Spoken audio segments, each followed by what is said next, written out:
आज हम लोग सौंध माटी का तीसरा कहानी सौंध माटी का तीसरा कहानी धुआं धंधा के बारे में चर्चा करेंगे। धुआं धंधा के बारे में चर्चा करेंगे। तो चलिए रेडी हो जाइए। आज का टॉपिक मजेदार होने वाला है। सब कुछ समझ में आएगा। इसको बार बार देखने की जरूरत नहीं पड़ेगी, एक बार में ही पूरा क्लियर हो जाएगा। और इससे रिलेटेड जितने भी प्रश्न आने वाले हैं सारे प्रश्न आपके दिमाग में बैठ जाएंगे। तो शुरू करते हैं आज की क्लास को। सौंध माटी का तीसरा कहानी धुआं धंधा। धुआं धंधा। चलिए थोड़ा सा बात करते हैं सौंध माटी की। सौंध माटी कहानियों का संग्रह है, कविताओं का संग्रह है, दोनों का संग्रह है। कहानी भी है और कविता भी है। कहानी की बात करें तो इसमें 10 कहानी है और कविता की बात करें तो इसमें 31 कविताएं हैं। कितने? 31। कहानी में उबार सबसे अच्छा कहानी है। उबार सबसे अच्छा कहानी है। जिंगिल डोहानी, धुआं धंधा, माय के लोर, अजवार भौजिक बड़ाइल चेंगा, दू पैला जौंडरा, ओद दिद्दा, मलकी बहू, भीतर बाहर, हुब, ये सभी कहानियां हैं जो एक से बढ़कर के एक कहानी है। लेकिन आपको यहां पर ज्यादा फोकस किस पर करना है कि आपकी एमसीक्यू कैसे पकड़ाएगा, आपका एमसीक्यू कैसे पकड़ाएगा, इस पर ज्यादा फोकस करना है। तो सौंध माटी के लेखक कौन है?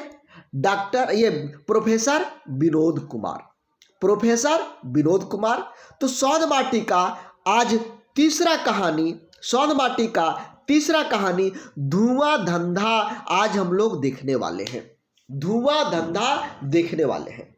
यदि कहानी की बात करें तो यह कहानी जो है यहां पर एक संदेश देता है कि गरीब लोगों का, बीमार लोगों का या सहाय लोगों का, इन लोगों के प्रति संवेदनशील होना चाहिए और मदद भी करनी चाहिए।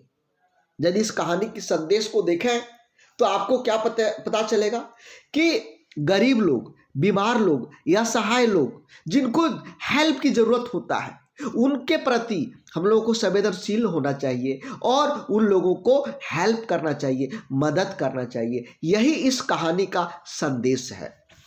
यदि हम इनके पात्र की बात करें तो इनमें 2 मुख्य पात्र हैं। एक डॉक्टर रामनारायण और दूसरा किशुन कंपाउंडर। डॉक्टर रामनारायण की बात करें तो ये बहुत अच्छे स्वभाव के हैं। अपना काम पूरा ईमानदारी पूर्वक करते हैं, निष्ठा पूर्वक करते हैं। गरीबों के प्रति इनके मन में संवेदनशीलता है। जो असहाय बीमार लोग हैं उन लोगों के प्रति ये बहुत अच्छे से व्यवहार करते हैं। जस्ट उल्टा कंपाउंडर किशुन है। जस्ट इसका उल्टा है। खड़ूस है, रोगियों से बढ़िया से बात नहीं करता है, डांट देता है, फटकारता है। तो यहां एक मानवता का मूर्ति डॉक्टर रामनारायण और जस्ट उल्टा किशुन कंपाउंडर जस्ट इसका उल्टा है। तो चलिए आगे देखते हैं। डॉक्टर रामनारायण एक डॉक्टर हैं और अपने काम को बहुत ही ईमानदारी पूर्वक करते हैं। ईमानदारी पूर्वक करते हैं। डॉक्टर रामनारायण एक डॉक्टर हैं, नाम से ही डॉक्टर हैं और पेशे भी डॉक्टर हैं, क्योंकि नाम जो पीएचडी कर लेते हैं वो भी अपना नाम प्रोफेसर लिखते हैं। प्रोफेसर विनोद कुमार वो डॉक्टर नहीं है, या ये डॉक्टर ए.के. झा, डॉक्टर बहुत सारे जो पीएचडी कर लेते हैं उन लोग डॉक्टर लिखते हैं, लेकिन ये पेशे से भी इनका काम भी डॉक्टरी का ही है। तो ये इनका काम बहुत ही ईमानदारी पूर्वक होता है, बहुत ईमानदारी पूर्वक करते हैं। तो डॉक्टर रामनारायण के बारे में आप समझ गए। सीधा सा चीज कि डॉक्टर रामनारायण ईमानदारी के देवता हैं वो अपना कर्तव्य को समझते हैं, गरीबों को मदद करते हैं।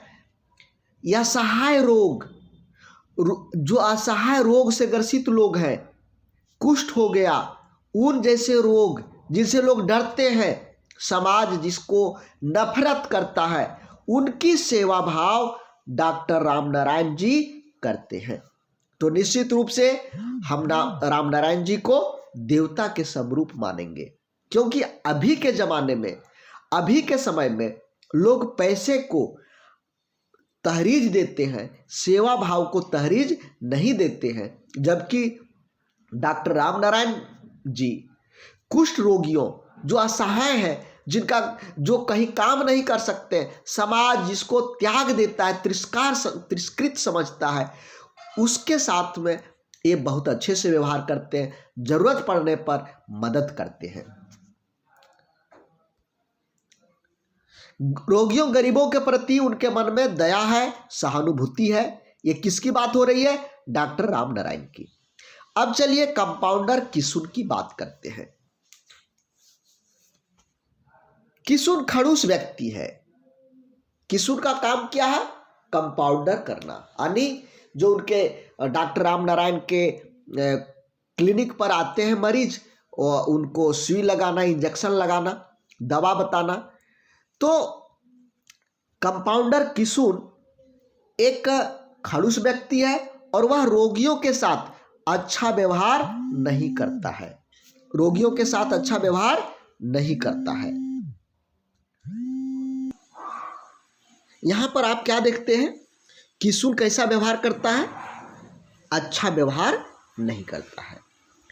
एक दिन की बात है कि डॉक्टर साहब के क्लिनिक पर भीख मांगते हुए एक कोढ़ ग्रसित व्यक्ति आता है, जो प्राय आया करता था। उस समय किशुन जो है किसी को सुई लगा रहा था। ये कोढ़ व्यक्ति बार बार रिक्वेस्ट कर रहा है कि हमको 2-4 पैसे दे दो, 2-4 पैसे दे दो, भगवान के लिए 2-4 पैसे दे दो। बहुत बार ये उनसे आग्रह कर रहा है कि कुछ पैसे हमको दे दो, कुछ पैसे दे दो।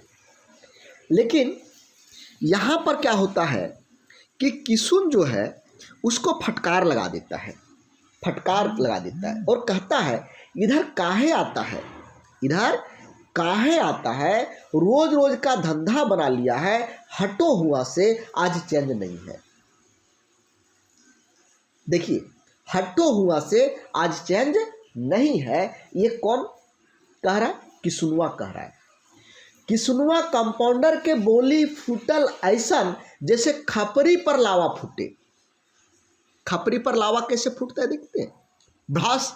उसी तरह से ये किशुन का, देखिए यहाँ पर इसीलिए लिख दिए हैं कि किशुन कंपाउंडर के बोली फूटल ऐसन जैसे खपरी पर लावा फूटे।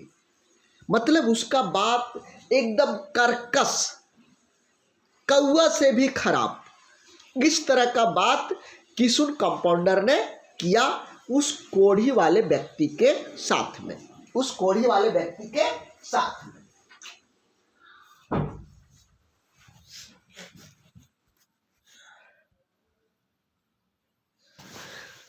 ये व्यवहार तो डॉक्टर साहब देखे।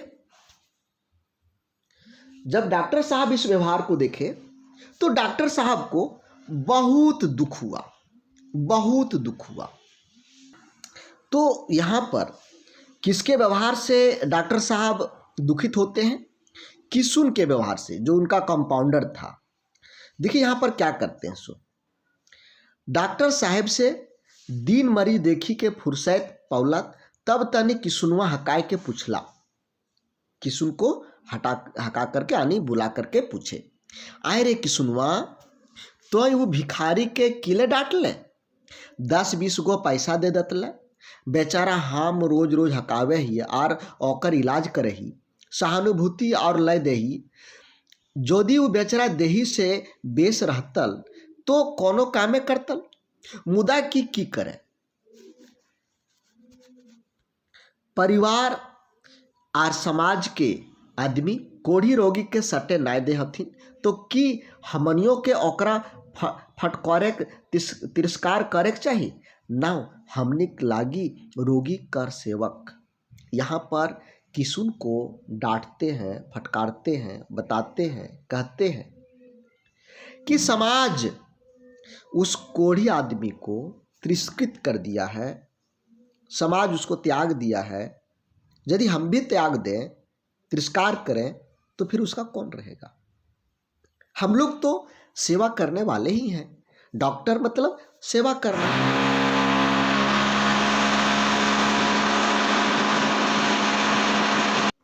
डॉक्टर साहब किसुन को डांटते हैं। रात में डॉक्टर साहब गरीब, असहाय, बीमार व्यक्ति बारे में सोचते हैं, बुरे बर्ताव के प्रति चिंता करते हैं।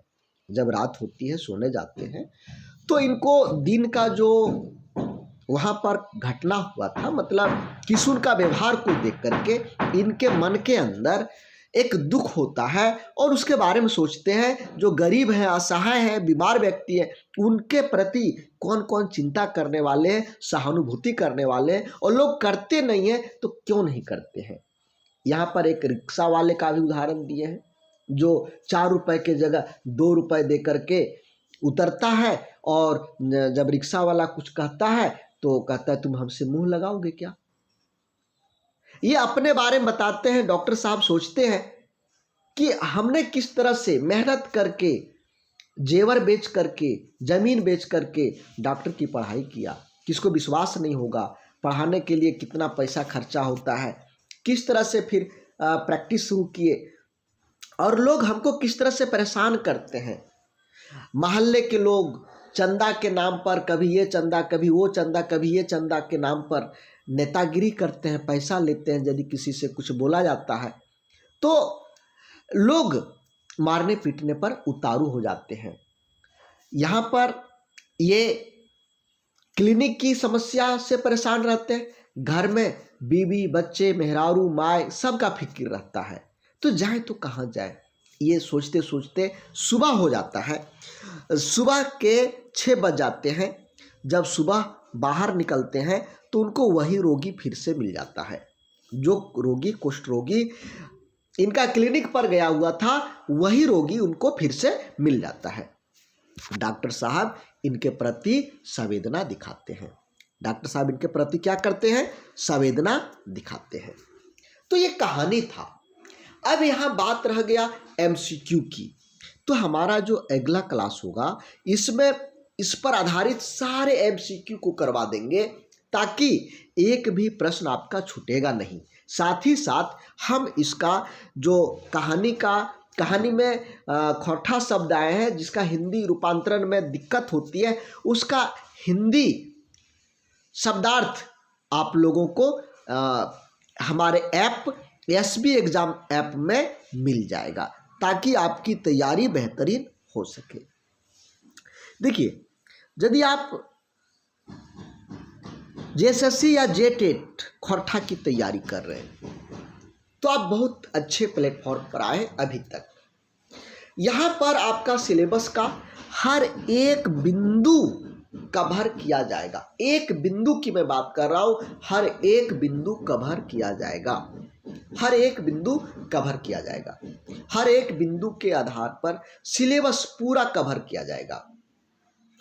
तो यहाँ पर SB एग्जाम क्लासेज आप डाउनलोड करके तैयारी कर सकते हैं। 1 दिसंबर के पहले ऑफर आया हुआ है। 1 दिसंबर के पहले यदि आप हमसे ज्वाइन करते हैं तो आपका फी 400 रुपये लगेगा। 1 दिसंबर के बाद इसका फी 800 रुपये होगा। और जब कोई नोटिफिकेशन आ जाएगा, जब आपका नोटिफिकेशन आ जाएगा, तो उस समय से इसका फी 1600 हो जाएगा। तो यदि आप तैयारी करना चाहते हैं तो इसको पहले से तैयारी करके रखिए खोटा की। और अभी फी भी कम है, बचत भी होगा, और बाद में आपको दूसरा सब्जेक्ट तैयारी करने का मौका भी मिलेगा। खोटा पहले से हुआ रहेगा, तो एक विषय से चिंता खत्म रहेगी कि ये विषय हमको अब कुछ नहीं करना है, दूसरा विषय पर आप ज़्यादा ध्यान दे पाएंगे। तो ऐसे करके आप तैयारी कर सकते हैं। हमारा प्ले स्टोर पर हमारा ऐप है वहाँ पर अपना कोर्स को चुनिए और फी जमा करिए, क्लास स्टार्ट करिए। यदि वहाँ पर आपको कोई परेशानी होती है तो ये हमारा ऑफिस का व्हाट्सएप नंबर है, कॉलिंग नंबर है, इसका स्क्रीनशॉट ले लीजिए और किसी को भी कॉल करके सारी जानकारी आप ले सकते हैं। किसी को भी कॉल कर सकते हैं, कॉल करके और सारा का सारा जानकारी आप ले सकते हैं। हम आपको केवल क्लास ही नहीं दे रहे हैं, प्रैक्टिस सेट भी दे रहे हैं, नोट्स का पीडीएफ भी दे रहे हैं और आपका एग्जाम जब नज़दीक आ जाएगा तो हम आपको मॉडल क्वेश्चन पेपर भी देंगे, मॉडल क्वेश्चन पेपर भी देंगे ताकि आपकी तैयारी 100% हो सके, ताकि आपकी तैयारी 100% हो सके। तो चलिए फिर हम लोग मिलेंगे कल की क्लास में एमसीक्यू के साथ में। तो आज के लिए बस इतना ही। Thank you. जय हिंद।